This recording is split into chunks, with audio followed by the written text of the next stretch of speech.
Halo, assalamualaikum warahmatullahi wabarakatuh.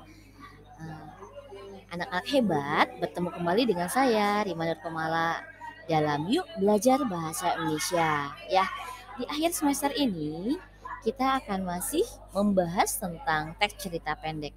Tapi kali ini kita akan mencoba, nah apa ini?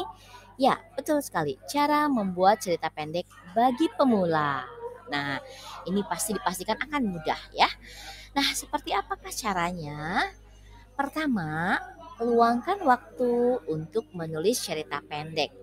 Nah, saat ini kalau memang belum profesional boleh 1 jam, 2 jam, pokoknya mesti meluangkan waktu untuk menulis cerita pendek tersebut ya. Oke, selanjutnya, nah, kalau sudah ada waktunya, maka kita harus mencari idenya ya.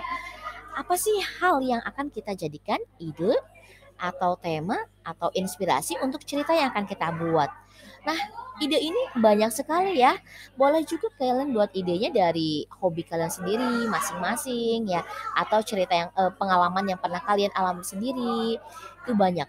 Jadi segala hal dalam hidup kita itu bisa jadi sumber idenya ya. Oke, jadi semua tidak akan kesulitan dalam mencari ide ya. Kemudian yang ketiga, nah, mulailah menulis dengan gaya sendiri. Tentu saja hal ini sesuaikan dengan kemampuan kita ya. Meskipun kita ingin menulis seperti orang lain, tapi itu tidak akan mudah ya. Jadi menulisnya dengan gaya sendiri ya. Misalnya gaya kita ya biasa menggunakan sudut pandang orang pertama, nyamannya ya pakailah gaya tersebut. Nanti lama-lama jika kita sudah sering menulis cerita ya, maka akan dengan mudah kita ya menemukan gaya menulis kita sendiri. Nah, langkah yang keempat adalah membuat alur atau plotnya ya. Alur atau jalan ceritanya. Jalan ceritanya akan dibuat maju ya ataukah progresif atau justru sebaliknya mundur ya atau yang disebut dengan flashback ya. Kalian mudahnya bagaimana? Apakah menceritakan masa lalu ataukah mau menjalani cerita saat ini dan ke depannya ya? Pilih alurnya. Kemudian yang kelima, tentukan penokohan. Siapa saja tokoh yang akan hadir dalam cerita pendek yang akan kita buat ya.